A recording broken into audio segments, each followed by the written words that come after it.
And so as we study the beginning of Ephesians 4 this morning, I hope we appreciate the distinctiveness of Christianity and the call to be a child of God. And today we're doing something a little bit different. I just have one point I want to share with you. You know, it's kind of joke that, a scriptural sermon is 3 points in a poem, right?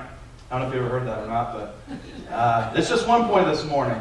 And the one point I'd like us to see, and this comes directly from this passage we're about to read, is that we are to walk worthy of the vocation. And this is how, again, according to this passage, there's other passages which speak about unity, but according to this passage, this is how we have unity as God's people. We walk worthy of the vocation. So let's begin Ephesians chapter 4. I'm going to start reading with verse 1, and I'm reading from the King James Version. And it says, I therefore, the prisoner of the Lord, beseech you, that you walk worthy of the vocation wherewith you are called, with all lowliness and meekness, with long suffering, forbearing one another in love, endeavoring to keep the unity of the Spirit in the bond of peace. There is one body and one Spirit, even as you're called, and one hope of your calling. One Lord, one faith, one baptism, one God and Father of all, who is above all and through all and in you all. And so we read about the 7 ones, right? The 7 ones in this passage. And so Paul urged Christians to walk worthy of their vocation.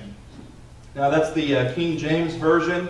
I don't know about you, but when I hear the word vocation, I think about someone's career, their job. Like if someone's an electrician or if someone's a plumber, that's their vocation.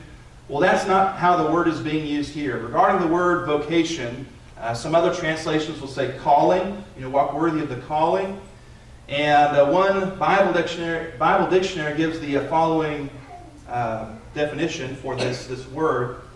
It says, quote, it's used especially of God's invitation to accept the benefit of salvation, end quote.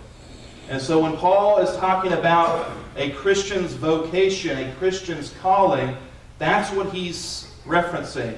God's invitation to accept the benefits of salvation. And so Paul, writing to those at Ephesus, and we can make application for ourselves, of course, as Christians, we are urged to live in a manner worthy of that amazing gift of salvation that God extends to us, and that we as Christians have gladly accepted and received. Now, according to verses 1 through 3, how should we walk as God's children? And of course, the idea of walk means how we conduct ourselves, how we live our lives. It's not just about what we do on Sunday morning, but about what we do every day of the week, right? Notice the descriptive terms he uses. Looking at verse 1, we are told to walk worthy, to walk worthily. That also means there's a way that is not worthy, a life that is not worthy of that calling. Verse 2, it says we are to walk in all lowliness and meekness.